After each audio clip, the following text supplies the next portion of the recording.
ఓ అక్క పత్తి గింజలు మొలిచినాయానే? పత్తి గింజలు ఎక్కడ మొలిచినాయి? వర్షం పడుతుంది కావచ్చు అని పోషిలు ఎత్తే పత్తి గింజలు అన్నీ చిట్టిపోయినాయి. కాదు మొలవలే. మాకు మళ్ళీ బాయిలేక నీళ్ళు కట్టలేదు. పడుతుందని ఆశ కొద్ది ఎత్తే అవన్నీ భూమిలో పోసిన పన్నీరు అయింది. ఏం మొలవలే. మస్తు బాధ అనిపించి ఏడిసి చూడు పడుతున్న భర్త అన్నాడు కదా. మరి ఏం చేస్తాం? ముందే ఆలోచించుకొని ఉంటే గిట్ల ఎందుకు పెట్టినాము? సరే తీయని బాధపడి సప్పుడే కోకున్నాం. 2 రోజులు బట్టి అన్నం కూడా తినబుద్ధి అయితే లేదే పత్తి గింజలు వేయినందుకు.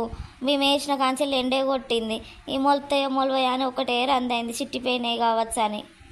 అందుకే అక్క ఆదర బెదర పెట్టద్దు, వర్షం పడ్డాకనే పెట్టాలి.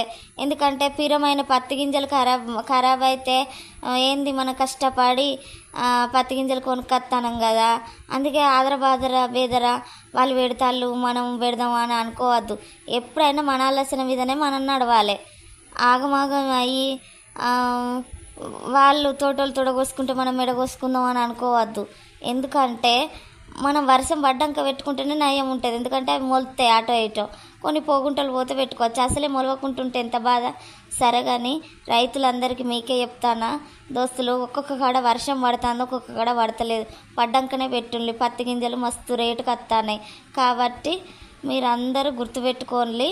వర్షం పడ్డాక వాళ్ళు పెడతాళ్ళు గింజలు, వీళ్ళు పెడతాళ్ళు అని అనుకోకుండా మంచిగా వర్షం పడ్డాక పెడితే మంచిగా గింజలు మొలితే సంతోషంగా ఉంటారు. మొలవకుంటే బాధపడి ఏడవకుండి దోస్తులు. సరేనా? మంచిగా అన్ని ఏ పని చేసినా జాగ్రత్తగా చేయాలి. సరేనా దోస్తులు? మరిన్ని వీడియోస్ కోసం మన ఛానల్ను సబ్స్క్రైబ్ చేయండి. ఈ వీడియో ఎందుకు తీసినామంటే పత్తి గింజలు పెట్టేటోళ్ళు ఆదర బాదర వర్షం పడుతుంది కావచ్చు అనే భ్రమలో కూడా కొందరు పెట్టి లాస్ అయ్యి ఏడుతా అంటారు. అట్లా ఏడవద్దనే ఈ వీడియో.